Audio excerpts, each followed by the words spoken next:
ပါတယ်ပြီးတော့ဘာကြောင့်မလို့ဒီရှင်းနေဖွင့်တဲ့မေစုကိုစစ်ကောင်စီကပေးပြီးတော့မတွေ့ခဲ့တာလဲပေါ့နော်ရှေ့မှာကျတော့ဒါဝန်ကြီးနဲ့ပေးတွေ့တယ်ဆိုတဲ့ပုံစံမျိုးနဲ့သတင်းတွေတက်လာတယ်လေတွေးရတယ်ပေါ့နော်ဒါပေမဲ့ရှင်းနေဖွဲ့ကိုကျတော့မေစုနဲ့ပေးတွေ့ခွင့်မရခဲ့ဘူးတကယ်ဆိုရင်ဒါတွေကလူအခွင့်အရေးဖြစ်တယ်ပေါ့နော်ဒါအကျဉ်းသားတယောက်အနေနဲ့ဒီဥစ္စာကရကိုရရမယ်အခွင့်အရေးတစ်ခုဖြစ်တယ်ပေါ့နော်အကျဉ်းသားလို့ပြောရတာလဲဒါစိတ်မကောင်းရင်နာစရာကောင်းတယ်ပေါ့နော်တကယ်တော့မေစုကဘာအပြစ်မှမရှိထားဘူးပေါ့နော်အဲ့တော့မတရားခံရတဲ့သူဖြစ်တယ်အဲ့တော့ဘာကြောင့်မလို့ဒီရှင်းနေအဖွဲ့နဲ့မေစုကိုပေးမတွေ့တာလဲပြီးတော့ကျတော့ဒါနိုင်ငံရဲ့အခြေအနေတွေကဘယ်လိုတွေဖြစ်နေသလဲမင်းအောင်လှိုင်တို့ဘာတွေလုပ်ဖို့ကြံစီနေသလဲပေါ့နော်ပြီးတော့ဒါမင်းအောင်လှိုင်ရဲ့စီမံခန့်ခွဲမှုညံ့တဲ့ဟာတွေပေါ့နော်ညံ့တဲ့အကြောင်းတွေလည်းကျွန်တော်ဒီနေ့မှာပြောပြချင်ပါတယ်အဲ့တော့ပထမဆုံးပြောမယ်ဆိုရင်တော့မေစုနဲ့ရှင်းနေအဖွဲ့နဲ့တွေ့ခွင့်မရခဲ့ဘူးပေါ့နော်မရခဲ့ဘူးဒီရက်ကိုဒါကျွန်တော်တော်တော်လေးမျှော်လင့်ခဲ့ကြတာဖြစ်တယ်ဘာကြောင့်လဲဆိုတော့ဒီစစ်ကောင်စီပေးမတွေ့တော့ဘူးဆိုတာကိုလည်းသိတယ်ဒါပေမဲ့လည်းတကယ်လို့များတွေ့ခဲ့ရင်တွေ့ခွင့်ရခဲ့ရင်ပေါ့နော်မေစုတက်ရှင်ကျမ်းမာရဲ့လားဆိုတဲ့ဟာကိုကျွန်တော်တို့သိခွင့်ရမှာပဲဆိုပြီးတော့ကျွန်တော်မျှော်လင့်ခဲ့ကြတာရှိတယ်ဒါကြောင့်မလို့လဲဒီ3ရက်နေ့မှာပေါ့နော်မေစုနဲ့ရှင်းနေဖွဲ့နဲ့တွေ့ခွင့်ရရဲ့လားဆိုတဲ့သတင်းတွေကိုလိုက်ပြီးတော့စောင့်ကြည့်နေခဲ့ကြတာဖြစ်တယ်ဒါပေမဲ့လည်းသိတဲ့အတိုင်းပဲတွေ့ခွင့်မရခဲ့ဘူးထောင်ဝင်စာပို့ရင်းနဲ့တွေ့ဆုံလို့ရအောင်ကြိုးပမ်းမယ်လို့ဆိုပေမဲ့လည်း3ရက်နေ့ညနေပိုင်းထိဘာမှဒါထူးခြားမလာခဲ့ဘူးပေါ့နော်အဲ့တော့ဒီနေ့ဘာသမ်းမှမကြားရဘူးဘာမှလည်းမသိရဘူးလို့ဒါဆိုကြရရှိတယ်ပေါ့နော်အဲ့တော့မေစုသတင်းမျှော်နေကြတဲ့ပြည်သူတွေအတွက်တော့ဒါကသတင်းကောင်းတစ်ခုမဟုတ်ခဲ့ပါဘူးအမှန်ဆိုရင်လက်ရှိဒါမရောက်လိုက်တို့ရဲ့အခြေအနေရမေစုကိုလွတ်ပေးရမယ့်အခြေအနေဗျာညမယ်လဲစစ်ကောင်စီကအခုချိန်ထိကိုပဲသတင်းအမှောင်ချထားချက်ဖြစ်တယ်မေစုရဲ့အကြောင်းဘာမှကိုတိတိပပမသိရသေးဘူးဖြစ်တယ်ပေါ့နော်အဲ့တော့မေစုလွတ်မြောက်ဖို့အတွက်ကိုနိုင်ငံတော်တော်များများကစစ်ကောင်စီကိုဇက်တိုက်ဖိအားပေးနေတာတွေလည်းမြင်တွေ့နေရပါတယ်ဒီရက်ပိုင်းအတွင်းမှာကိုပဲခက်စိတ်ဆိုလိုဖိအားပေးတာတွေလည်းရှိလာနေပါတယ်အမေရိကန်ဂျပန်ကုလအပါဝင်ပေါ့နော်နိုင်ငံတကာအတိုင်းဝိုင်းတွေကမေစုနဲ့အတူနိုင်ငံရေးအကျဉ်းသားတွေအကုန်လုံးကိုချွင်းချက်မရှိလွတ်ပေးရမယ်ဆိုတဲ့ပုံစံမျိုးနဲ့စစ်ကောင်စီကိုတောင်းဆိုနေကြရလည်းရှိလာပါတယ်ပြီးတော့ဥရောပသမဂ္ဂကလည်းစစ်ကောင်စီကိုတောင်းဆိုမှုတွေလုပ်လာတယ်ဒါလည်းထုံးစံတိုင်းပဲပေါ့နော်ရှေ့ကတောင်းဆိုတဲ့အတိုင်းပဲဒါမေစုရဲ့ရုပ်ပိုင်းဆိုင်ရာနဲ့စိတ်ပိုင်းဆိုင်ရာကျန်းမာရေးကိုအပြည့်အဝလေးစားလိုက်နာဖို့ပြီးရင်မိသားစုဝင်များနဲ့၎င်းဥပဒေအကြံပေးရှင်းနေများနဲ့၎င်းပုံမှန်တွေ့ဆုံခွင့်ပေးဖို့ပြီးရင်မေစုအပါဝင်ကြံရှိနေသေးတဲ့နိုင်ငံရေးအကျဉ်းသားတွေအကုန်လုံးကိုချွင်းချက်မရှိလွတ်ပေးဖို့ဆိုတဲ့ပုံစံမျိုးနဲ့တောင်းဆိုတာတွေရှိလာပါတယ်ပေါ့နော်အဲ့တော့ဒီအခြေအနေတွေကြောင့်မလို့မေစုကိုလေးစားချစ်ခင်ရတဲ့သူတွေကစိုးရိမ်ပူပန်မှုတွေပို့ပြီးတော့မြင့်တက်လာတယ်ဆူတောင်းမြတ်တာပို့ကြရရှိတယ်အခုဆိုရင်အသက်ရှင်လျက်ရှိပါစေဆိုပြီးတော့ပဲဆူတောင်းနေကြရတယ်ဒါရင်တပတ်မှနေပေါ့လေနော်အဲ့လိုမျိုးဆူတောင်းနေကြရတယ်ပြီးတော့ကျွန်တော်တို့ကစားပြောမယ်ဆိုရင်ဒါမေစုတက်ရှိထင်ရှားရှိနေပါတယ်ဆိုရင်စစ်ကောင်စီထုတ်ပြဘာတွေခက်ခဲနေရလဲပေါ့နော်သူတို့အတွက်ဘာတွေခက်ခဲဒါကတော့ကျွန်တော်တို့ရဲ့ဒါတကူစားတောင်းဆိုမှုအမြင်ပေါ့လေနော်ကျွန်တော်တို့ရဲ့ခံစားချက်ပေါ့နော်ဘာကြောင့်ခက်ခဲနေရလဲမင်းတို့အတွက်ဘာတွေများခက်ခဲနေလို့လဲမေစုတက်ရှိမရှိဆိုတဲ့ဟာကိုထုတ်ပြဖို့အတွက်ဘာလို့ဒီလောက်ထိခက်ခဲနေတာလဲပေါ့နော်အဆုံးဆုံးဒီတွေးရမယ်ဆိုရင်ဒါမရှိတော့လို့လားဒါမှမဟုတ်လေရှိရက်နဲ့အခုလိုမျိုးစစ်ကောင်စီကမထုတ်ပြဘူးဆိုတာဟာငါလှုပ်ချင်ရလှုပ်မယ်မင်းတို့ကဘာမှဂရုစိုက်စရာမလိုဘူးဆိုတဲ့ပုံစံမျိုးနဲ့ပြောင်ပြောင်တင်းတင်းတုံ့ပြန်လိုက်တာဖြစ်တယ်ကျွန်တော်တို့အဲ့လိုမျိုးတုံ့ပြန်ခံနေရတာဖြစ်တယ်ပေါ့နော်ပြီးတော့ဒါသွေးသားရင်ဖြစ်တဲ့သူတွေတောင်မှဆက်သွယ်ခွင့်မပေးတာကြတော့ဒါယုံမာတာဒါတော်တော်လေးယုံမာတာဒါကပေးကိုပေးတဲ့အရာဖြစ်တယ်ဒါကြောင့်မလို့ကျွန်တော်တို့အမြဲမှတ်ထားရမယ့်အရာတစ်ခုရှိတယ်အဲ့ဒါဘာလဲဆိုတော့အာနာရှင်ကကောင်းကောင်းမွန်မွန်နဲ့ပေါ့နော်စကားနဲ့ကောင်းကောင်းမွန်မွန်နဲ့တောင်းဆိုလို့ရတဲ့ကောင်တွေမဟုတ်ဘူးဆိုတဲ့ဟာကိုကျွန်တော်တို့မှတ်ထားမယ်ပေါ့နော်ရှေ့မှာလည်းဒီလိုမျိုးဖြစ်စဉ်တွေကျွန်တော်ရှိခဲ့ပြီးဖြစ်တဲ့ဆန္ဒပြကာလတွေကိုပြန်ကြည့်မယ်ဆိုရင်အဲ့လိုပုံစံမျိုးပဲပြည်သူတွေကတောင်းဆိုခဲ့ကြတယ်ကောင်းကောင်းမွန်ပြောခဲ့ကြတယ်ရဲတွေစစ်သားတွေဆိုရင်ပေါ့နော်ဒီကောင်းမွန်ပြောပြီးတော့ဗောနော်ရေတွေဘာတွေကစဗောနော်ရေတန့်တွေဘာတွေကစတိုက်ပြီးတော့ဒါတကယ်ကိုဗျာချစ်စရာကောင်းတဲ့အပြုတ်မှုတွေဒါလှုပ်ဆောင်ခဲ့ကြတယ်ဖော်ဆောင်ခဲ့ကြတယ်ဗောနော်ဒါပေမဲ့ဘယ်လိုမျိုးတုံ့ပြန်ခဲ့သလဲမမရန်ရန်စောစောကားကားပဲပြည်သူကိုလက်နက်အစစ်ကြီးစစ်ကြီးမှန်နေနဲ့ဗောနော်ဒါပြစ်ခတ်ဖြိုခွဲပြီးတော့တပ်ဖြတ်တာမျိုးတွေလုပ်ခဲ့တာတွေကျွန်တော်တို့ကြုံခဲ့ရတယ်ဗောနော်အခုလဲအဲ့လိုပုံစံမျိုးပဲမင်းတို့ရဲ့ဆန္ဒတွေကိုငါတို့ဂရုစိုက်စရာမလိုဘူးကွာမင်းတို့ဘာပြောငါတို့ဘလုံးမကိုဂရုမစိုက်ဘူးကွာဆိုတဲ့ပုံစံမျိုးကျွန်တော်တို့တုံ့ပြန်ခံနေရတာဖြစ်တယ်အဲ့တော့သူတို့မခံနိုင်လောက်တဲ့ PR မျိုးကိုပေးနိုင်မှာဖြစ်မယ်ဗောနော်ဒါမှပဲဒီကောင်တွေဒါလုံးဝမခံနိုင်တဲ့အဆုံးအခုလိုမျိုးလွတ်ပေးတာမျိုးတွေလောက်လာလိမ့်မယ်ဗောနော်ဒါကတကယ်လက်တွေ့အရှိတရားပဲဗောနော်ဘာကြောင့်လဲဆိုတော့စစ်ကောင်စီရဲ့စကန်သိန်းတိုက်ပွဲတွေကျွန်တော်တို့အတော်များများတွေ့ဘူးလိမ့်မယ်ကြားဘူးလိမ့်မယ်ဒေါ်လာတက်ဖွဲ့လည်းထုတ်ပြန်နေကြတယ်ဗောနော်အဲ့လိုစကန်သိန်းတွေထဲမှာဗောနော်ဒါကာလအကြာကြီးဒါချိန်ယူပြီးတော့သိမ်းခဲ့ရတဲ့စကန်တွေလည်းရှိတယ် ဆိုတာကဒီစကန်တစ်ခုကိုတိုက်ဖို့အတွက်ဝိုင်းပတ်ပိတ်ဆို့ထားတယ်ပိတ်ဆို့ပြီးတော့ဖြတ်တောက်ထားတယ်စစ်ကူစစ်အင်အားလုံးဝပေးပို့ခြင်းမခံမဲနဲ့ပေါ့နော်လုံးဝကိုစကန်တွေကိုဘာမှအရောက်မခံမဲနဲ့ဖြတ်တောက်ပိတ်ဆို့ခံထားရတဲ့စကန်တွေအများကြီးရှိခဲ့တယ်အဲ့လိုစကန်တွေကိုတိမ့်ပိုက်တဲ့ခါမှာပေါ့နော်ဒါစစ်ကောင်စီဘက်ကိုတွားပြီးတော့လက်နဲ့ချဖို့အတွက်ပြောဆိုတာတွေလည်းရှိတယ်လောလောလတ်လတ်ဒါ 4K စကန်မှာဆိုရင်ကိုပဲအဲ့လိုပုံစံမျိုးလုပ်ခဲ့ကြဒေါ်လာတပ်ဖွဲ့တွေကဝင်လုံးမှုအတွက်ရပ်ပိုင်းလိုမှာပဲအဲ့ဂုံးပေါ်မှာရှိတဲ့သူတွေကိုတွားပြီးတော့လက်နဲ့ချခိုင်းတယ်ထွက်လာဖို့အတွက်ပြောတယ်ဒါပေမဲ့ဘာပြန်လုပ်လဲဆိုတော့ပြန်ဆဲတယ်ပြန်ပြီးတော့တနက်နဲ့ပြန်ပြစ်တယ်ပေါ့နော်အဲ့လိုပုံစံမျိုးလုပ်ခဲ့တာဒါပေမဲ့မိသွားတဲ့ခါကျတော့ဘလို့မိသွားတဲ့ခါကျတော့သူတို့မဟုတ်တဲ့အတိုင်းပဲပေါ့နော်ရှစ်ခိုးပြီးတော့တောင်းပန်ရတာနဲ့ငိုချတဲ့ကောင်ငိုချလို့ပေါ့နော်အဲ့လိုပုံစံမျိုးပဲအဲ့တော့သူတို့မခံနိုင်တဲ့ PR ပေးမှပဲကျွန်တော်တို့လိုချင်တဲ့ဟာရမယ့်ပုံစံမျိုးဖြစ်နေတယ်အဲ့တော့ဒီရှင်းနေအဖွဲ့ဆိုလဲဒါအခုတွေ့ခွင့်မရခဲ့ဘူးလူတို့ကိုလည်းရှင်းလင်းတိကျပြတ်သားပါတယ်ဆိုတဲ့အဖြေတစ်ခုဒါစစ်ကောင်စီဘက်ကထုတ်ပြန်တာမရှိဘူးဘာကြောင့်မလို့စစ်ကောင်စီကဒီလိုတွေလုပ်နေတာလဲဘာကြောင့်မလို့တွေ့ခွင့်မပေးတာလဲဒါဟာအကျဉ်းသားတယောက်အနေနဲ့စဉ်းစားမယ်ဆိုရင်ကိုပဲဒါရသင့်ရထိုက်တဲ့အခွင့်အရေးဖြစ်တယ်ဒါပေမဲ့အဲ့အခွင့်အရေးကိုတောင်မှပဲမပေးတာဘာကြောင့်လဲပေါ့နော်ဒါလေးကျွန်တော်တို့စဉ်းစားကြည့်အောင်လွယ်လွယ်ကူကူပြောရမယ်ဆိုရင်စစ်ကောင်စီကထိန်းချုပ်ချင်တာထိန်းချုပ်ချင်သတင်းအချက်လက်ထိန်းချုပ်ချင်တာဘာကြောင့်ထိန်းချုပ်ချင်တာလဲပြီးတော့သူတို့ကြောက်တာလို့ပြောရမယ်ဗောနော်ဒါတစ်ဖက်ကနေပြီးပြန်ပြီးစဉ်းစားကြည့်အောင်ကြောက်တာလို့ပြောရမယ်အဲ့တော့အဲ့အကြောင်းကျွန်တော်တို့စဉ်းစားကြည့်အောင်အဲ့တော့ဆိုလိုတာကရှင်းနေတယ်ဆိုတာကအတွင်းမှာဖြစ်ပျက်နေတဲ့အကြောင်းအရာတွေကိုအပြင်ကလူလူတွေသိရှိအောင်ပြန်ပြီးတော့ပြောပြနိုင်တဲ့ပုံကိုယ်တွေဖြစ်တယ်ဥပမာမေဆုနဲ့တွေ့ခွင့်ပေးလိုက်တယ်ဆိုရင်မေဆုနဲ့ပတ်သက်တဲ့သတင်းစကားတွေကအပြင်ကိုပြန့်လွှင့်လာလိမ့်မယ်အပြင်ကိုပြန်ပြီးတော့လက်ဆင့်ကမ်းပေါ်ပြလိမ့်မယ်ဗောနော်အဲ့တော့သတင်းစကားတွေပါလာမယ်အခုတော့မှပဲဒါလွန်ခဲ့တဲ့9နှစ်ကရုပ်တံတွေဗောနော်ဒါရှင်းနေတယ်တွေ့ပါလေဆိုတော့ရုပ်တံတွေအမေစုကျမ်းပါလေဆိုတော့ရုပ်တံတွေပြန်ပြီးတော့ဒီ social media မှာတစ်ဖန်ပြန်တက်လာတယ်ဗောနော်ပြန်တက်လာတယ်အဓိကတော့ဒါစိတ်ဝင်စားမှုအများဆုံးဖြစ်နေတာဟုတ်အဲ့တော့ဒီရှင်းနေအဖွဲ့သွားပြီးတော့တွေ့ခွင့်ရသလားဆိုတဲ့ဟာတွေကိုလိုက်လံရှာဖွေကြတဲ့ခါကျတော့ဒီဥစ္စာတွေကိုသွားကြည့်ပြီးတော့ဒါတွေကပြန်ပြီးတော့ဒါ social မှာပြန်တက်လာတာတွေလည်းတွေ့ရနိုင်မယ်ဗောနော်ပြီးတော့အဲ့မှာကျွန်တော်တို့ဂရုစိုက်ရမှာကဒီတူလောပုံစံမျိုးတွေဖြစ်အောင်သတင်းတွေဖြစ်အောင်ပေါ့နော်ဒီသတင်းတွေကိုမျှဝေအောင်သတင်းတွေဖုံးသွားအောင်ဆိုပြီးတော့တစ်ဖက်ကလှုပ်ဆောင်လာမှာတွေကိုလည်းကျွန်တော်တို့ဂရုစိုက်ရမယ်သတင်းကိုကြည့်ရခါကျရင်ဒါအခုလားအရင်တုန်းကလားဘယ်နှခုနှစ်ကလဲဒါမျိုးလေးတွေကတော့ကျွန်တော်တို့သိရမယ်ပြီးတော့ဒါအချင်းချင်းပြန်ပြီးတော့ဝေမျှရမဟုတ်ဘူးအဲ့ဒါကတော့အတူကြီးဒါမှမဟုတ်လည်းမဟုတ်ဘူးဒါကတော့အဟောင်းကြီးဒါကတော့ AI နဲ့လှုပ်ထားတာဒီလိုမျိုးပုံစံမျိုးတွေတော့ကျွန်တော်တို့ပြန်ပြီးတော့ဒါအချင်းချင်းမျှဝေကြဖို့လိုတယ်အဓိကတော့စစ်ကောင်စီကအာယုံလွဲမအောင်စိတ်နှောက်ယှက်ဖြစ်အောင်အခုဆိုလူတို့အရန်စိတ်နှောက်ယှက်ဖြစ်တယ်ဗျာတချို့ဆိုရင်ပြောကြတယ်ဗောနော်ကျွန်တော်တို့ဒါ comment တွေမှာလည်းလာမှန်းကြရှိဘလို့မှကိုဘာမှကိုလုံးလို့မရဘူးတဲ့အဆင်မပြေဘူးတဲ့ဒါမအီမတာတွေကိုဖြစ်နေတယ်ဗောနော်ဒီသတင်းကိုပဲစောင့်နေမိတယ်ဗောနော်ဒါပေမဲ့ဘာမှကိုမျှော်လင့်လို့မရဘူးလူလူကစိတ်သက်ကြလာတယ်စိတ်သက်တွေဒါဖိစီးလာတယ်ဒါမျိုးပုံစံမျိုးဖြစ်အောင်ကိုစစ်ကောင်စီကတမင်လှုပ်ဆောင်နေတာဖြစ်တယ်လူတို့မယုံကြည်ဘူးဆိုတဲ့ဟာကိုသူတို့သိတယ်ဒါပေမဲ့တမင်လှုပ်ဆောင်နေတယ်ဆိုတဲ့ဟာကိုကျွန်တော်နားလည်ဖို့လိုတယ်ဆိုတော့ဒီသတင်းကလူစိတ်ဝင်စားမှုအများဆုံးဖြစ်နေတဲ့သတင်းဗောနော်အဲ့တော့ဒီလိုလူတို့အာယုံဆိုင်မှုပြင်းထန်နေတဲ့အခြေအနေမှာရှင်းနေအဖွဲ့နဲ့အမေစုကိုပေးတွေ့လိုက်မယ်ဆိုရင်ဥပမာထားပါတော့ဒါအမေစုရဲ့ကျမ်းမာရေးအခြေအနေဘလို့နေထိုင်တယ်လဲဖိအားပေးခံနေရလားအဆင်ပြေရဲ့လားဘာတွေမှားလိုက်တယ်လဲပြည်သူကိုဘာတွေသတင်းစကားပါလိုက်တယ်လ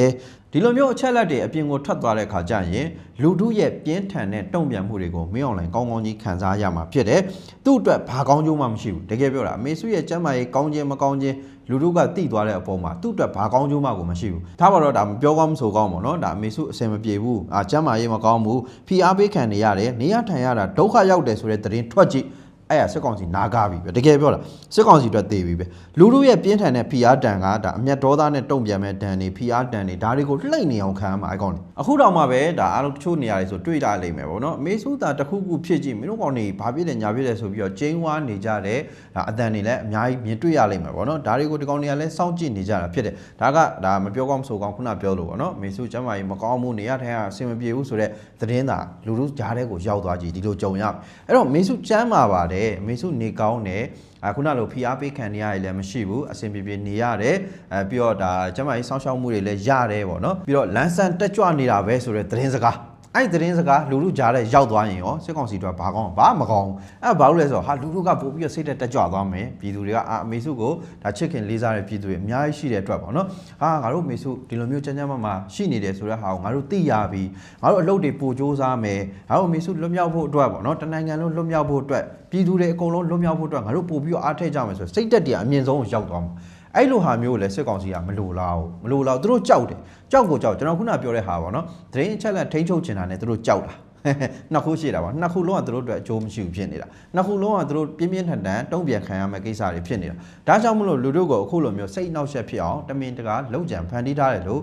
ကျွန်တော်တကူစားကျွန်တော်ယူဆတယ်ဗောနော်အဲ့တော့အမေစုအခုလိုမျိုးကြမ်းကြမ်းမာမာနဲ့ဒါကျမကြီးဆောင်းရှောက်မှုတွေရလို့လန်ဆန်တက်ကြွနေတဲ့ဆိုတဲ့သတင်းအဲ့သတင်းကိုကြားလို့လည်းမင်းအောင်လှိုင်ကိုဘယ်သူမှကျေးဇူးတင်မှာမဟုတ်ဘူးဘာကြောင့်လဲဆိုတော့မေစုကမတရားသဖြင့်ခံထားရတာမတရားသဖြင့်ချုံအောင်ခံထားရတာမတရားသဖြင့်ပုံမှန်တွေတက်ထားတာဗောနော်အဲအကြောင်းမလို့သူ့ကိုခုချိန်မှာဆောင်းရှောက်မှုတွေပေးတယ်ဆိုရင်တော့မှပဲဒါဒီကောင်တွေကိုကျေးဇူးတင်ကြအကြောင်းမရှိဘူးပေါ့နော်ဒါကြောင့်မလို့ရှင်းနေအဖွဲ့နဲ့အမေစုနဲ့ကိုပေးမတွေ့ဘူးဆိုတဲ့ဟာကကျွန်တော်တကူစားရဆိုရင်တော့ဒါသတင်းအချက်လက်ကိုထိန်းချုပ်ခြင်းလို့အဲ့သတင်းအချက်လက်အပြင်ကိုရောက်သွားရင်ဘလို့ပုံစံပဲဖြစ်ဖြစ်ဘလို့နီးနေပဲဖြစ်ဖြစ်အပြင်ရောက်သွားရင်သူတို့အတွက်ဆိုးကျိုးတွေပဲဖြစ်လာမှာဆိုလို့ဒီလိုမျိုးထိန်းချုပ်တယ်လို့ပဲကျွန်တော်တို့ယူဆတယ်နောက်တစ်ခုကစစ်ကောင်စီကသူတို့လိုထိန်းချုပ်နိုင်ဖို့အတွက်ပဲဦးစားပေးလှုပ်ဆောင်နေတာတွေ့ရတယ်ပုံမှန်ဆိုရင်ကျွန်တော်ရှေ့မှာပြောခဲ့သလိုအကျဉ်းသားတစ်ယောက်ကသူ့ရဲ့ရှေ့နေနဲ့တွေ့ခွင့်ရရအောင်တွေ့ခွင့်ပေးကိုပေးရမှာပေါ့နော်ဒါပေးကိုပေးရမယ်ဟာဒါလုံးဝရင်နာစရာကောင်းတဲ့အရာကြီးဗျာသိလားဘယ်နိုင်ငံမှာပဲဖြစ်ဖြစ်ဘယ်အခြေအနေမှာပဲဖြစ်ဖြစ်ပေါ့နော်ဒါအချင်းသားဆိုတဲ့ဟာကအဲ့လိုမျိုးပေးတွေ့ရမှာဒါကျွန်တော်အချင်းသားလို့ပြောတာဒါရင်နာစရာကောင်းတယ်ပေါ့နော်ဘာကြောင့်လဲဆိုတော့မေစုကအချင်းသားမဖြစ်ကိုမဖြစ်သင့်ဘူးပေါ့နော်ပြီးတော့ဒါကအချိန်ဆွဲနေတယ်ဆိုပြီးတော့လေဒါပြောလို့ရတယ်မေစုကလူလူရဲ့ခေါင်းဆောင်ဖြစ်တယ်မြန်မာပြည်သူတွေအတွက်အရန်အရေးကြီးတဲ့ပုံကိုတယောက်ဖြစ်တယ်ပြီးနိုင်ငံတကာကလည်းအသိမှတ်ပြုခံထားရတဲ့အရေးပါတဲ့နိုင်ငံခေါင်းဆောင်တယောက်ဖြစ်တယ်ပြီးတော့လက်တလောအနေထားရလူလူကရောနိုင်ငံတကာကပါဒါစိတ်ဝင်စားနဲ့စောင့်ကြည့်နေရတဲ့ဖြစ်စဉ်တစ်ခုလည်းဖြစ်တယ်ဒါကြောင့်စစ်ကောင်စီကဒီအခြေအနေကိုလက်ထဲမှာကင်ထားပြီးတော့လိုသလိုအသုံးချနိုင်ဖို့အတွက်ကြံရွယ်ထားတယ်လို့လည်းယူဆပါတယ်ပြီးတော့ဒီနောက်ွယ်မှာတရုတ်ဒါလှုပ်ဆောင်နေတယ်ကြိုးကင်နေတယ်ဆိုတဲ့ဟာကိုလည်းအားလုံးခံမှန်းမိမယ်ထင်ပါတယ်အဲ့တော့နိုင်ငံတကာကအမေစုနဲ့ပတ်သက်လို့တောင်းဆိုနေတာတွေရှိလာတယ်အဲ့တော့ဗာလဲဆိုတော့မိသားစုနဲ့တွေ့ခွင့်ပေးဖို့ရှစ်နေတွေနဲ့တွေ့ခွင့်ပေးဖို့ပြီးရင်မေစုအပါဝင်နိုင်ငံရေးအကျဉ်းသားတွေကိုချွင်းချက်မရှိပြန်လွှတ်ပေးဖို့ဖြစ်တယ်တကယ်တော့ဒီအချက်တွေကကျွန်တော်ခုနပြောလို့ပဲလူအခွင့်အရေးအရာမဖြစ်မနေလိုအပ်တဲ့အရာတွေဖြစ်တယ်ပေးကိုပေးရမယ့်အရာတွေဖြစ်တယ်အဲ့တော့စစ်ကောင်စီဘက်ကတော့လက်ရှိအချိန်ထိဒါတွေကိုပြောင်းတင်းချိုးဖောက်နေတော့မှဖြစ်တယ်။ဘာကိုမှမလိုက်နာပဲနဲ့အချိန်ဆွဲနေတော့မှဖြစ်တယ်။သူတို့တွေအနေနဲ့တခုခုကြံစီနေတယ်တခုခုပြင်ဆင်နေတယ်ဆိုတဲ့ဟာကိုလည်းအားလုံးခံမှန်းမိမယ်ထင်ပါတယ်။ပြောမယ်ဆိုရင်စစ်ကောင်စီကမေစုကိုလူတယောက်အနေနဲ့ပုံကိုတယောက်အနေနဲ့မဟုတ်ဘဲနဲ့နိုင်ငံရေးအတွက်ထိန်းချုပ်ထားတဲ့အရာတစ်ခုလိုမျိုးအသုံးချနေတာဖြစ်ပါတယ်။အဲ့တော့ဒီနေ့ဒီချိန်ထိမေစုရဲ့သတင်းကိုတိတိပပမတွေ့ရသေးဘူးမကြားရသေးဘူးမမြင်ရသေးဘူးဆိုတဲ့ဟာကလည်းမေစုအတွက်စိုးရိမ်စရာတစ်ခုဖြစ်ပါတယ်။အဲဒီကတော့ဒါမရှိတော့ဘူးဘာဖြစ်နေညာဖြစ်တယ်ဆိုတဲ့အရာတွေထက်ပေါ့နော်ဒါတွေကတော့ကျွန်တော်တို့ဒါအဆုံးစုံဆုံးဒီတွေးမိတာပေါ့လေနော်ဒါပေမဲ့အဲ့လိုမဟုတ်ဘဲနဲ့ပေါ့နော်ဒါခုနလိုကျမ်းမာရေးမကောင်းလို့လားဒါကျမ်းမာရေးပဲဆိုးရွားနေလို့လားဒီလိုမျိုးတွေလည်းကျွန်တော်တို့စိတ်ပူရတာရှိပါတယ်အဲ့တော့လာမယ့်ကာလမှာစစ်ကောင်စီကိုနိုင်ငံတကာကဘယ်လောက်ထိဖိအားပေးနိုင်မလဲမင်းအွန်လိုင်းကရောနိုင်ငံတကာရဲ့ဖိအားကိုဘယ်လောက်ထိတင်းခံနိုင်မလဲအမေစုကိုဘယ်လိုအခြေအနေမျိုးတွေမှာထုတ်သုံးမလဲဆိုတဲ့ဟာကိုလည်းကျွန်တော်တို့စောင့်ကြည့်ရမယ့်အနေအထားဖြစ်ပါတယ်ပြီးတော့အဲ့လိုမျိုးရိုးရိုးမမလုံနေပါလေဆိုတော့မင်းအွန်လိုင်းတို့အုပ်စုပေါ့နော်ဒါအဓိကမင်းအွန်လိုင်းပေါ့နော်အဲ့ကောင်ဆိုလဲတကယ်ဒီနိုင်ငံပေါ်မှာဒါစေတနာမရှိဘူးဆိုတာသိတာစေတယ်ပြည်သူလူထုပေါ်မှာလုံးဝစေတနာမရှိဘူးဆိုတာသိတာစေတယ်အတန်ကောင်းဟစ်ပြီးတော့ဗောနော်နိုင်ငံတကာကိုလှည့်စားဖို့အတွက်ဒါစကားလှတွေတုံးပြီးတော့ပြောနေတယ်ဆိုတဲ့ဟာကလည်းဒါယွန်စရာကောင်းတယ်ဗောနော်ပြီးရင်ပြည်သူပေါ်မှာစေတနာရှိတဲ့အောင်ပြောဆိုနေတဲ့ဟာတွေကလည်းတကယ်ကိုနားခါစရာကောင်းတယ်အခုဆိုရင်ကိုပဲဒါထပ်ပြီးတော့သူကပြောလာတာရှိတယ်အဲ့ဒါဘာလဲဆိုတော့ပြည်တွင်းမှာကြီးပွားမဲ့အခွင့်အလမ်းတွေရှိနေတာဖြစ်လို့ဗောနော်ပြည်ပနိုင်ငံတွေမှာတွားရောက်အလုပ်လုပ်ကန်ခြင်းမပြုဘဲနဲ့ပြည်တွင်းမှာပဲအလုပ်ကန်ခွင့်လန်းတွေရရှိစေဖို့လှုံ့ဆော်ပေးပါဆိုပြီးတော့ဒါသူ့ရဲ့ဝန်ကြီးဌာနတွေနဲ့အဖွဲ့အစည်းတွေကိုပြောတယ်ဆိုပြီးတော့သိရတယ်တော်တော်ကိုဒါယွန်စရာကောင်းတယ်ဗောနော်ပြည်သူတွေကဒီလိုမျိုးနိုင်ငံကစုပ်ပြတ်တက်ပြီးတော့ဗောနော်စစ်ပွဲတွေဖြစ်ပွားနေတယ်တိုက်ပွဲတွေဖြစ်ပွားနေတယ်ဗောနော်လမ်းပန်းဆက်သွယ်ရေးဘာတစ်ခုမှကိုအဆင်မပြေဘူးဆိုတဲ့အခြေအနေမှာပြည်သူတွေကဘလို့မှအဆင်ပြေနိုင်စရာအကြောင်းမရှိဘူးဗောနော်ပြီးတော့ပြည်ပနိုင်ငံကိုသွားပြီးတော့အလုပ်လုပ်တယ်ဆိုတဲ့ဟာကဗျာတကယ်တမ်းကိုယ်နိုင်ငံမှာအဆင်ပြေနေတယ်ဆိုရင်ဘယ်သူမှမသွားဘူးတကယ်ပြောတာအယမ်းမျက်နှာငယ်ရဘယ်နိုင်ငံကိုပဲသွားပါတော့ပြီးတော့မြန်မာရဲ့လက်ရှိအခြေအနေရပါတော့မြန်မာဆိုရင်ကိုပဲအထင်သေးနေတဲ့သူတွေရှိကြတယ်ဘယ်နိုင်ငံမှာပဲကြည့်လိုက်အဲ့လိုပုံစံမျိုးကိုတွေ့ရဘာကြောင့်လဲဆိုတော့မြန်မာနိုင်ငံကလက်ရှိဖြစ်နေတဲ့အနေအထားရပါတော့အားလုံးကဝိုင်းပြီးတော့ရှုံချခံနေရတဲ့နိုင်ငံတစ်ခုဖြစ်တယ်